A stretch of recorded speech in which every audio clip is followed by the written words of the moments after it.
In the quietest hours of a medieval winter, the village did not simply fall asleep. It settled, slowly, one sound at a time. Smoke drifted from low roofs. A gate creaked in the dark. Somewhere near the edge of the fields, a tired animal shifted in its stall.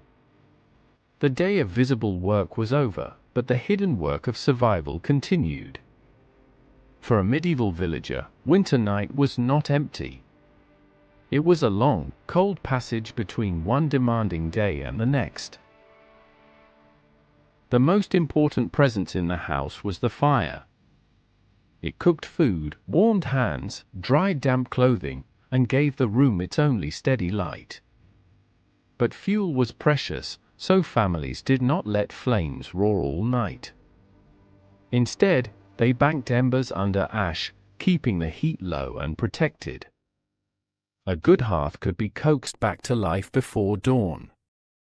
A dead one meant cold fingers, wasted time, and another search for dry kindling in a season that offered very little.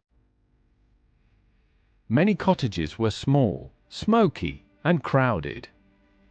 A single room might hold people, tools, food stores, and sometimes animals close enough to share warmth. The air smelled of wood smoke, wool, straw, leather, and whatever had been cooked earlier in the day. Privacy was rare. Comfort was practical. The household gathered near the hearth because that was where light and warmth lived, and in winter, those two things were close to luxury. Evening work was quieter than field work, but it mattered. Someone might mend a tunic, twist cord, sharpen a blade, patch a basket, or sort a small store of beans, onions, or grain. These tasks did not look heroic, yet they held the household together. In a world where most things were repaired rather than replaced, winter nights became useful hours. The fire gave just enough light to finish what daylight had left undone. The evening meal was usually simple. Bread, pottage, ale, cheese, onions, beans, or preserved meat might appear, depending on region, season, and fortune.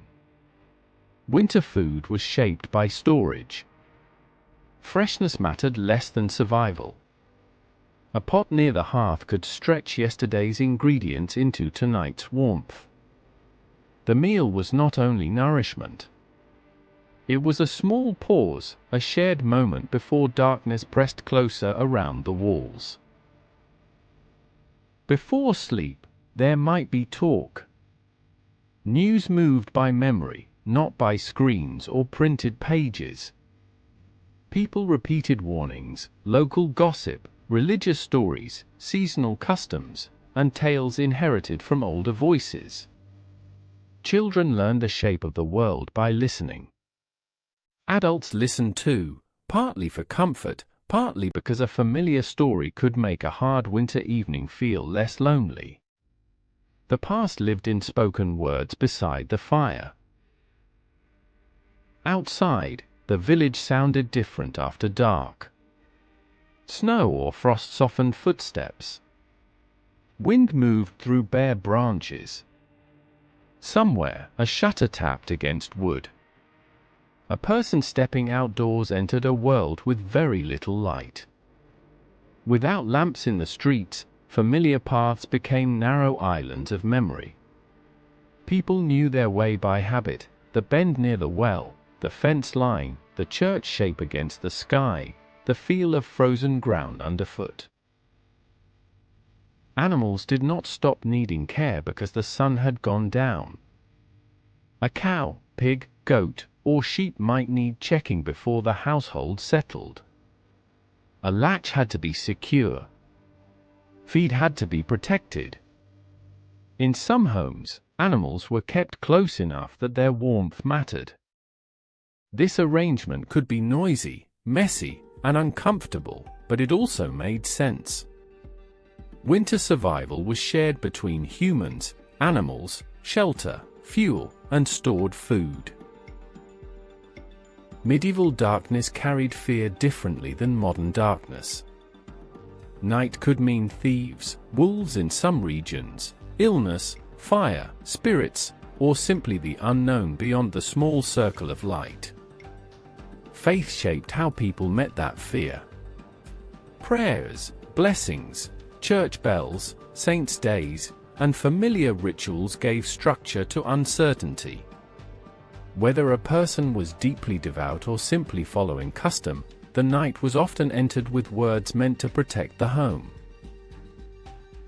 Sleep was not always one long, unbroken block. Some people slept early, woke in the deep night, tended the fire, whispered, prayed, or waited quietly before sleeping again. The room cooled. Embers dimmed. Breath and shifting straw became part of the household sound. In winter, the body knew the season. Blankets, cloaks, shared beds, and closeness were not just comfort. They were practical defenses against the cold. Long before the village looked awake, someone might stir. The fire needed attention. Water might be frozen. Animals waited. Bread, tools, and clothing had to be prepared for another day.